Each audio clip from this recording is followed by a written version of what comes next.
स्वागत है आप सभी का प्रश्नकाल के इस अंक में। नमस्कार, मैं हूं प्रीति सिंह, मेरे साथ हैं हमारे संसदीय मामलों के संपादक अरविंद कुमार सिंह। प्रश्नकाल में आज जिन अतारांकित प्रश्नों को शामिल कर रहे हैं वो प्रश्न है संस्कृति मंत्रालय से जुड़े हुए, और आज इसी से जुड़े हुए अतारांकित प्रश्नों को हम ले रहे हैं। आपको बता दें, राज्यसभा के 251वें सत्र में ये प्रश्न पूछे जा रहे हैं जो हमने आज अपने कार्यक्रम में शामिल किए हैं।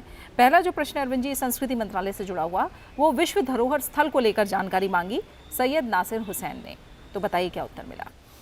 सैयद नासिर हुसैन ने जो सवाल पूछा है प्रीति, उन्होंने पिछले 3 सालों में इन स्थलों के रखरखाव और विकास के लिए आवंटित बजट और व्यय का ब्यौरा मांगा है, और ये भी पूछा कि सरकार को जो विश्व धरोहर स्थल हैं उनको उनमें समावेश के लिए प्राप्त अनुरोधों की संख्या कितनी है और इनमें कितने स्वीकृत हो गए हैं और कितने पेंडिंग हैं।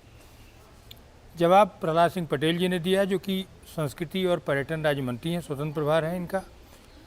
उन्होंने जवाब ये दिया कि हमारे पास जो 38 विश्व धरोहर स्थल हैं उनका पूरा विवरण दिया गया है। आज का तक उन्होंने कहा कि वर्तमान में जो अनंतिम सूची है, जो प्रोविजनल लिस्ट है, उसमें भारत के 42 जो है स्थल ऐसे हैं जो सूचीबद्ध हैं, जो विश्व विरासत स्थल के रूप में शामिल किए जाने के लिए पूर्व निर्धारित शर्तें हैं। उसके तहत ये आते हैं: शानदार काकित्य मंदिरों और प्रवेश द्वारों, रुद्रेश्वर यानी रामप्पा मंदिर और प्रवेश द्वार, रुद्रेश्वर जो मंदिर है मुख्य वो, और पालमपेट को 2019 में विश्व धरोहर स्थल के तौर पर नामांकन के लिए प्रस्तुत किया गया है।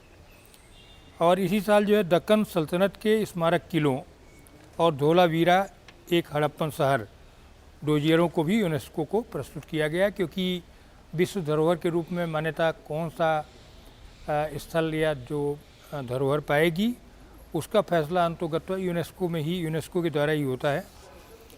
तो उन्होंने कहा कि सूची को बढ़ाना एक सतत प्रक्रिया है, कंटिन्यूस प्रोसेस है, और मानदंडों को पूरा करने के बाद इनका चयन किया जाता है। इसमें प्रीति एक लिस्ट दी गई है, 38 जो विश्व विरासत स्थल हैं यानी वर्ल्ड हेरिटेज हैं, उनमें से जो लिस्ट दी गई उसमें अगर आप देखेंगे तो 22 ऐसे स्थल हैं जो कि भारतीय पुरातत्व सर्वेक्षण के अधीन हैं, वो उसकी पूरी देखभाल करता है। और अगर आप ये पूरी लिस्ट नहीं, उसमें से कुछ नाम जो कि आप सब लोग जानते हैं, आगरे के किले को आप जानते हैं, अजंता एलोरा की गुफाएं, ताजमहल, महाबलीपुरम, जो उड़ीसा का सूर्य मंदिर है कोणार्क का वो है, गोवा की चर्चेज हैं, फतेहपुर सीकरी है, ये भी आगरा में है, और इस हम्पी के स्मारक समूह हैं, खजुराहो है, एलिफेंटा केव्स हैं। यहाँ से लेकर के जो सांची के बौद्ध स्मारक हैं, दिल्ली में हुमायूं का मकबरा, कुतुब मीनार जैसी इमारतें हैं, लाल किला परिसर है, और राजस्थान के पहाड़ी किले हैं, रानी की वाव है गुजरात की, और नालंदा महाविहार। तो इसके जो नालंदा विश्वविद्यालय की पुरानी जो धरोहर है, जो हेरिटेज साइट्स है, वो बिहार में इस सूची में शामिल है, 22 में, जो पुरातत्व सर्वेक्षण कर रहा है। इसके अलावा रेलवे मंत्रालय की अगर आप बात करें इसमें सूची में, तो जो पर्वतीय रेलें हैं, दार्जिलिंग हिमालय रेलें हैं, नीलगिरी और कालका शिमला, इसका जो देखभाल पूरा रेल मंत्रालय करता है, और ये तीनों स्थल पश्चिम बंगाल, तमिलनाडु और हिमाचल में है। इसके अलावा जो छत्रपति शिवाजी टर्मिनस है, यानी पहले जो विक्टोरिया टर्मिनस था, उसको भी 2004 में वर्ल्ड हेरिटेज में शामिल किया गया है। बोध गया का जो मंदिर समिति है वो महाबोध मंदिर का देखरेख करती है, और राजस्थान राज्य का पुरातत्व सर्वेक्षण जो है संग्रहालय जंतर मंतर जयपुर का, और अहमदाबाद नगर निगम जो है ऐतिहासिक शहर अहमदाबाद, बम्बई नगर निगम Victorian and art deco ensembles of Mumbai इसको देखता है, और जयपुर नगर निगम जयपुर शहर को देखता है। इसके अलावा जो प्राकृतिक स्थलों के तौर पर अगर आप देखेंगे 7 जो हैं, काजीरंगा, केवलादेव, मानस, सुंदरबन, नंदा देवी और फूलों की घाटी, पश्चिमी घाट और बृहत हिमालयी पार्क, ये सब जो है पर्यावरण, वन और जलवायु परिवर्तन मंत्रालय के संरक्षण में है। और उसी तरीके से अगर आप देखेंगे मिश्रित स्थल में कंचनजंगा राष्ट्रीय पार्क सिक्किम का, ये भी पर्यावरण, वन और जलवायु परिवर्तन मंत्रालय के तहत आता है। और अगर आप इस सूची को देखेंगे प्रीति, तो इसमें संसाधन भी कितने दिए गए हैं, इन सब के लिए पुरातत्व सर्वेक्षण जो भारतीय ASI जिनको बोलते हैं, भारतीय पुरातत्व सर्वेक्षण, उसने ये भी दिया है कि पिछले 3 सालों में उन्होंने कुल कितनी धनराशि इन 22 स्थलों के संरक्षण के लिए दिया है। तो वो मैं नहीं दे रहा हूँ क्योंकि ये धनराशि लगातार बढ़ ही रही है। पहले की तुलना में ठीक ठाक धनराशियाँ मिल रही हैं और ये वर्ल्ड हेरिटेज जो है वो दुनिया भर के पर्यटक आते हैं, तो सरकार को इनका ध्यान रखना ही पड़ता है।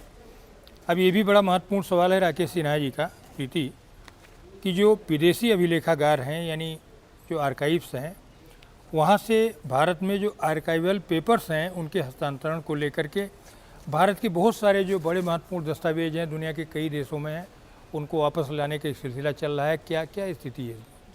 जो प्रश्न पूछा है राकेश सिन्हा जी ने, 4 भागों में से जुड़ा हुआ प्रश्न पूछा है। उन्होंने पूछा है कि क्या सरकार विदेशी अभिलेखागारों से, यानी जो विदेशी आर्काइव्स हैं, उनसे अत्यंत ऐतिहासिक महत्व के पुरालेख संबंधी कागजातों, आर्काइवल पेपर्स जो हैं, उनको भारत वापस लाना सुनिश्चित करने का विचार रखती है? और क्या इस बात की जानकारी है कि आरएसएस से संबंधित औपनिवेशिक शासन की, जो कॉलोनियल रिजीम रहा, उस शासन की सैकड़ों फाइलें ब्रितानी अभिलेखागार में पड़ी हुई हैं? सरकार पुरालेख संबंधी कागजातों को कब तक डिजिटल करवा लेने का विचार रखती है और निजी अभिलेखागारों का ब्यौरा क्या है?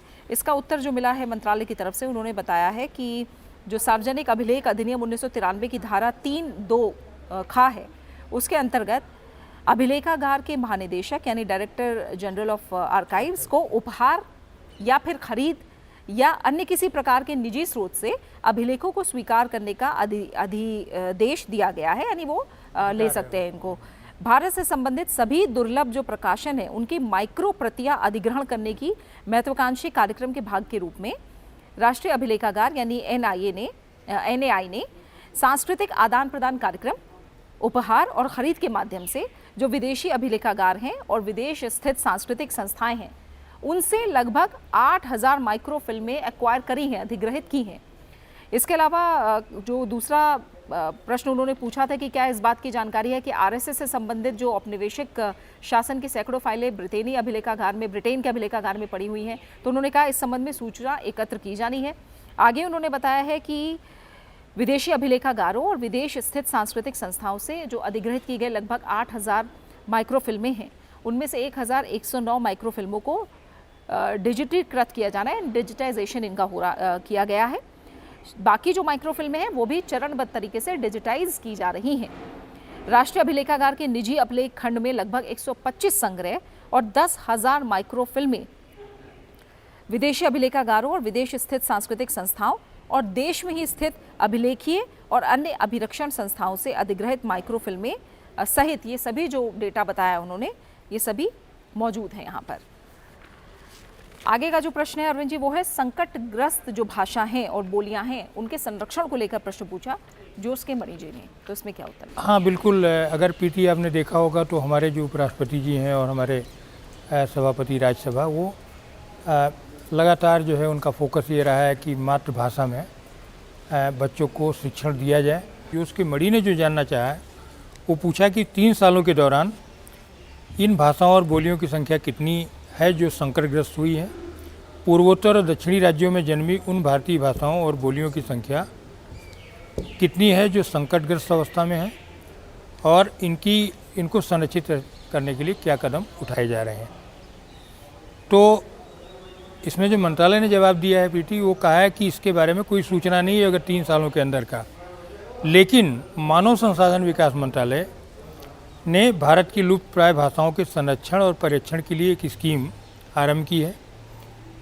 और ये जो स्कीम है ये केंद्रीय भारतीय भाषा संस्थान जो मैसूर का है, वो भारत की जो 10,000 से कम लोगों के द्वारा बोली जाने वाली वो सभी मातृभाषाएँ, उनका संरक्षण, परिरक्षण और प्रलेखन का काम कर रहा है।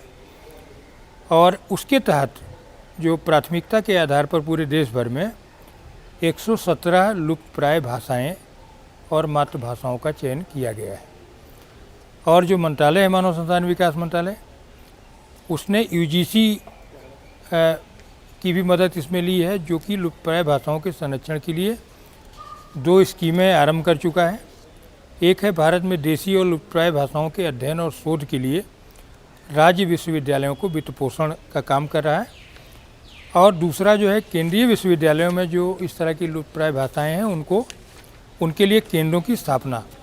तो इस तरह आपने देखा कि प्रीति जो भारतीय भाषाएं हैं संकटग्रस्त और बोलियां हैं उनको संरक्षण करने के प्रयास किए जा रहे हैं। इसी के साथ जो आज का अंक है वो उसका समय यहीं पूरा हो गया। आज हमने संस्कृति मंत्रालय से जुड़े प्रश्नों को शामिल किया। अगले अंक में किसी और विभाग या मंत्रालय से जुड़े सवालों को लेकर आएंगे।